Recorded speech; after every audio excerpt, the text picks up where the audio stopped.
So in order to judge whether God is evil or not, how do we understand what is good and what is evil?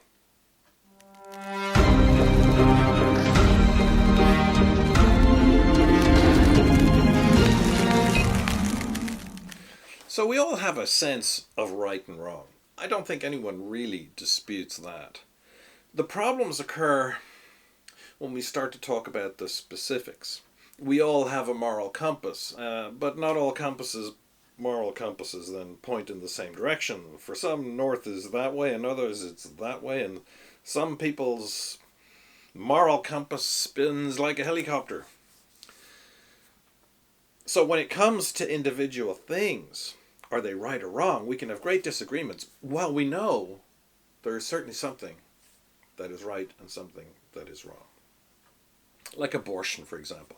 There are people who would say to deny the right to abortion is to deny a right, and it's absolutely wrong. And there are those who say abortion is absolutely wrong, and, well, how do you know what is right or wrong? If there are such huge differences, such differences in opinions, how can we tell? So in the West, we have rejected God, and we have thought up our own way of deciding what's right and wrong, and probably the most common way of looking at it, if we're going to look at right and wrong at all, some people deny that it exists altogether, but if we look at it at all, we tend to go down the hedonistic utilitarian route, which means basically if it meets my desires and it's good for whatever, then it's good. If it doesn't please me, if it's not what I want, or it doesn't help people, or it's going to be detrimental to people, then it's bad. But of course, who decides what's going to be good and what's going to be bad? You're back to the same question. But this way of thinking influences us, even as Christians, and it has a huge factor in understanding the issue of how can a good God, who's all-powerful, allow evil in the world. It has a big impact on the way we think about this question.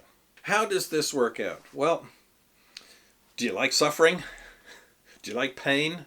No, of course not. Well, then that's evil, isn't it? Because, well, that's not what we want. So that's evil. And just about all of us agree on that. We don't want suffering and pain. Thanks all the same. We want to avoid that. That's what painkillers are for. So suffering and pain are evil. And if there is a creator God who is all-powerful and who's loving, and he allows suffering and pain, well, that God must be evil. That's the logical conclusion. And if this is the way we think, this is the place we end up, and it's unavoidable. With this moral standard is that in reality it's not a moral standard at all. It is merely the way we express our preferences. We say, it's wrong because we don't like it. But that doesn't mean it's wrong, it just means we don't like it. We say it's wrong because our opinion is different. It doesn't mean that it's wrong, it just means our opinion is different. So this isn't really a moral way of making a judgment about God. The question is, how can we judge whether God is evil or good or not? But this way doesn't work. This is a fake morality. It's not morality at all. Because when it comes to the moral question, it's like, is murder wrong? Well, if murder was wrong yesterday, it's wrong today, and it'll be wrong tomorrow, and it doesn't matter how we feel about that. It doesn't matter what the prevailing mood about that is. It's just wrong, and it's always wrong. And that's an objective reality that doesn't depend on our preferences, our desires, or how we feel about it. Our spinning moral compass that depends on just how we feel cannot explain right or wrong. But when we look at God through this lens of our hedonistic utilitarianism of just what we want, we will never be able to accept any explanation of how a good, all-powerful, loving God could allow evil in this world. It is just not possible for us to accept any explanation of that whatsoever. And so we need to examine a bit more closely what we're looking at here, about how we're thinking, because it really does affect how we view God. So with our hedonistic utilitarian way of thinking, we don't really have an honest basis for judging God, but we use it to judge God. And what we say is, God must be evil because he's doing what we don't want, and we will always come to that conclusion. This is exactly what sin is about, because we stand in judgment over God. But it is God who is the one who is judge over us. But we stand in judgment over him because he doesn't do what we want. And this is the essence of what sin actually is. This is our treachery against God. And we reject him with our judgment. But we also execute him by excluding him from our lives and from our societies and our world.